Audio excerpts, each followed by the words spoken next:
నేను నాకెందుకులే అని నా సినిమాలు నేను చేసుకుంటున్నా. ఎస్, అమరావతి విషయంలో శివాజీ ఎప్పుడైనా మాట్లాడతాడు. ఎప్పుడైనా ఏ పార్టీతో అయినా ఎదురెళ్ళి మాట్లాడతా. అది రైతుల కష్టం. ఆ కష్టాన్ని మీరు మీ ఇష్టం వచ్చినట్టు ఎవరికాళ్ళు వాడేసుకుందామంటే చూస్తా ఊరుకోం.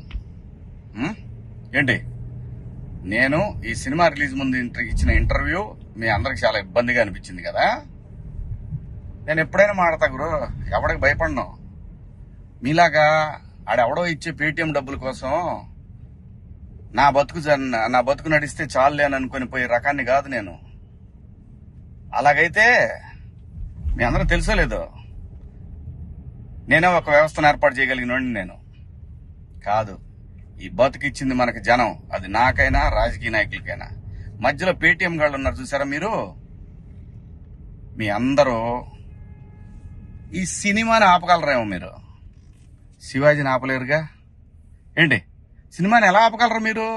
మొత్తానికి ట్వీట్లు వేసి ఇన్స్టాలో మీ ఇష్టం వచ్చినట్టు రెచ్చిపోయి సినిమాకి కొంతమంది ఇక్కడ రెగ్యులర్ గా రివ్యూలు ఇచ్చే వాళ్ళతోటి రాబిచ్చేసి కింద కామెంట్లు పెట్టిచ్చేసి, ఒకడైతే వాడికి ఒక 100K సబ్స్క్రైబర్స్ ఉంటాడు. సినిమా రిలీజ్ కూడా కాల. ఆశ్చర్యపోయాను నేను. ఏంటి ఏదో తేడా కొడుతుంది అనుకున్నా. అయినా నేను కంప్లైంట్ ఇద్దాం అనుకున్నా. అయినా వద్దు పిల్లనాళ్ళు బాధపడ్డాను. కానీ రే, పేటిఎం బ్యాచ్ నన్ను తగులుకుందాం అనుకుంటే మీ ఓడికే ప్రమాదం. గుర్తుపెట్టుకోండి, నేను జనం కోసం బతికే మనిషిని, జనం డబ్బుల కోసం బతికే మనిషిని కాదు. వద్దు గురు, నా జోలి వద్దు.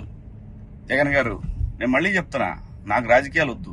నాకు కావాల్సింది, నేను అమరావతి రైతుల కోసం నిలబడ్డాను, జనం కోసం నిలబడతా. అది ఏ పార్టీ అయినా, అది మీరైనా ఇంకో పార్టీ అని ఎవరైనా సరే, ఎదురొస్తే జనానికి ఎదురొస్తే మాత్రం నేను నిలబడతా. కానీ నేను మాట్లాడుకుందా ఇంక నుంచి. నేను డైరెక్ట్ గా అడుగుతా పిఎం గారినే, ఈ దేశంలో సిబిఐ మీద నమ్మకం ఉండాలంటే, సిబిఐ మీద నమ్మకం కుదరాలంటే ఫస్ట్ కేసులను రాజకీయ నాయకులందరినీ కూడా పక్కన పెట్టి, రాజకీయాల నుంచి పక్కన పెట్టి, వాళ్ళు మంచోళ్ళ చెడ్డోళ్ళ అని తేలిన తర్వాత వాళ్ళని పాలిటిక్స్ లో ఉండే విధంగా చేయగలిగితే బాగుంటదని పిఎం గారిని కూడా అడుగుదాం అనుకున్నా. ఇక నుంచి మేము రోజు అడుగుతా. ఇక నుంచి మీకు రోజు నా జోలు రావద్దు. నేను నా బతుకు నేను బతుకుతున్నా, నిజాయితీగా బతుకుతున్నా. ఏ రాజకీయ పార్టీ దగ్గర పోయి చేయి జాపలా. మీరంటే భయపడతామా? ఏం చేస్తారు రాబాయ్? మీ గవర్నమెంట్ ఉన్నప్పుడే ఏం చేయలేకపోయారు. నన్ను ఎందుకు చేయలేకపోయారు తెలుసా? పైన నేచర్ ఒకటి ఉంది రాబాయ్.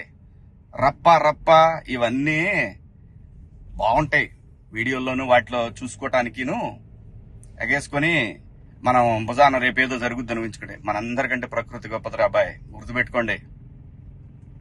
అయినా వ్యవస్థ గురించి ఆలోచించాలి కానీ, ఎవడో ఒకటి డబ్బు సంపాదించుకుందాం జనం మీద అని వాడి కోసం వాడిచ్చే 1000 రూపాయలు, 4000, 10,000, 20,000, 1,00,000, 2 లక్షల రూపాయల కోసం ఎంతమంది భావితరాల భవిష్యత్తు ఆడుకుంటారా మీరంతా?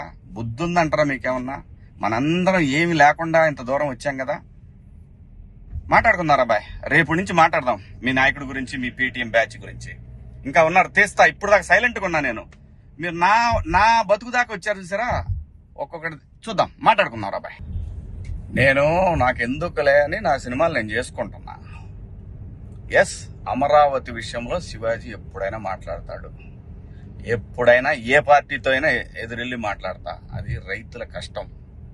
ఆ కష్టాన్ని మీరు మీ ఇష్టం వచ్చినట్టు ఎవరికాళ్ళు వాడేసుకుందామంటే చూస్తా ఊరుకోం.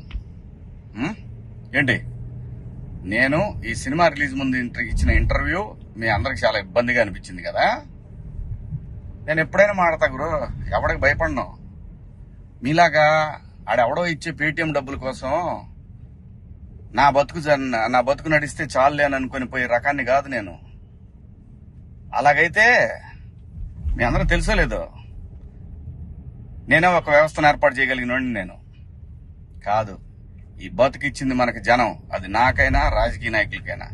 మధ్యలో పేటిఎం గాళ్ళు ఉన్నారు చూసారా మీరు, మీ అందరూ ఈ సినిమాని ఆపగలరేమో, మీరు శివాజీని ఆపలేరుగా. ఏంటి, సినిమాని ఎలా ఆపగలరు మీరు? మొత్తానికి ట్వీట్లు వేసి ఇన్స్టాలో మీ ఇష్టం వచ్చినట్టు రెచ్చిపోయి సినిమాకి కొంతమంది ఇక్కడ రెగ్యులర్ గా రివ్యూలు ఇచ్చే వాళ్ళతోటి రాబిచ్చేసి కింద కామెంట్లు పెట్టిచ్చేసి, ఒకడైతే వాడికి ఒక 100K సబ్స్క్రైబర్స్ ఉంటాడు. సినిమా రిలీజ్ కూడా కాల. ఆశ్చర్యపోయాను నేను. ఏంటి ఏదో తేడా కొడుతుంది అనుకున్నా.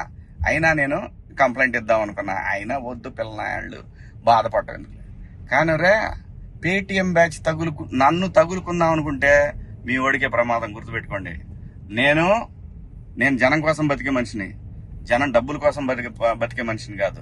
వద్దు గురు, నా జోలి వద్దు. జగన్ గారు, నేను మళ్ళీ చెప్తున్నా, నాకు రాజకీయాలు వద్దు.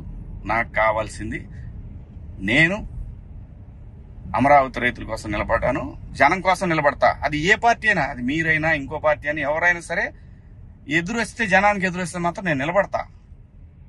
కానీ నేను మాట్లాడుకుందా ఇంక నుంచి.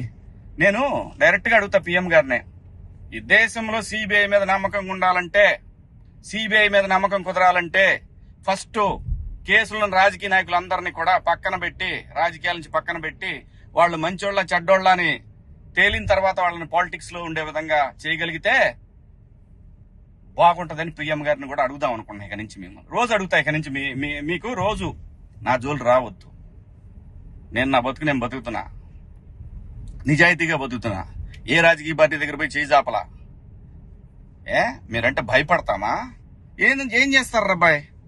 మీ గవర్నమెంట్ ఉన్నప్పుడే ఏం చేయలేకపోయారు. నన్ను ఎందుకు చేయలేకపోయారు తెలుసా? పైన నేచర్ ఒకటి ఉంది రాబాయ్. రప్ప ఇవన్నీ బాగుంటాయి వీడియోల్లోనూ వాటిలో చూసుకోవటానికిను ఎగేసుకొని మనం భుజాన రేపేదో జరుగుద్దని ఊహించుకుంటే. మనందరికంటే ప్రకృతి గొప్పది రాబాయ్, గుర్తుపెట్టుకోండి. అయినా వ్యవస్థ గురించి ఆలోచించాలి కానీ ఎవడో ఒకడు డబ్బు సంపాదించుకుందాం జనం మీద అని వాడి కోసం వాడిచ్చే 1000 రూపాయలు, 4000, 10,000, 20,000, 1,00,000, 2 లక్షల రూపాయల కోసం ఎంతమంది భావితరాల భవిష్యత్తు ఆడుకుంటారా? మీరంతా బుద్ధి ఉందంటారా మీకేమన్నా? మనందరం ఏమి లేకుండా ఇంత దూరం వచ్చాం కదా. మాట్లాడుకుందారా బాయ్, రేపు నుంచి మాట్లాడదాం మీ నాయకుడి గురించి, మీ పేటిఎం బ్యాచ్ గురించి. ఇంకా ఉన్నారు తీస్తా. ఇప్పుడు దాకా సైలెంట్గా ఉన్నా నేను. మీరు నా బతుకు దాకా వచ్చారు చూసారా? ఒక్కొక్కటి చూద్దాం, మాట్లాడుకుందాం రా బాయ్.